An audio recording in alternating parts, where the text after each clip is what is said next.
এইরকম মিটিং করে করে জনগণের কাছে গেলে চলবে না। আপনাদের প্রত্যেককে 2 জন 3 জনের ছোট ছোট টিম করে জনগণের ঘরে দুয়ারে যেতে হবে, ঘরে ঘরে জনগণের কাছে যেতে হবে, জনগণের কাছে পৌঁছে দিতে হবে যে আমরা বাংলাদেশ জাতীয়তাবাদী দল জনগণ সমর্থ করলে আমরা কিভাবে দেশকে পুনর্গঠন করব, কিভাবে জনগণের সন্তানদের শিক্ষা ব্যবস্থা গড়ে তুলব, কিভাবে যোগাযোগ ব্যবস্থা গড়ে তুলব, কিভাবে দেশের নারীদের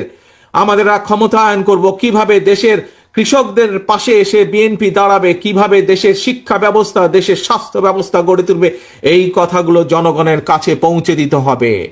জনগণের সর্বস্তরের জনগণ, সেটি কিশোর হোক, সেটি তরুণ হোক, সেটি মধ্যবয়স্ক হোক, সেটি মুরব্বী হোক, নারী হোক, পুরুষ হোক, সকল জনগণের সামনে পৌঁছে দিতে হবে, সকল জনগণের কাছে ঘরে ঘরে পৌঁছে দিতে হবে, জনসভা করে না। প্রিয় সহকর্মী বৃন্দ, প্রিয় কর্মী ভাইরা, প্রিয় ডেলিগেট বৃন্দ, কাউন্সিলর বৃন্দ, একটি কথা মনে নিতে হবে, আমাদের লক্ষ্য এখন একটি থাকতে হবে, ঐক্য, জনগণ এবং দেশ গঠন।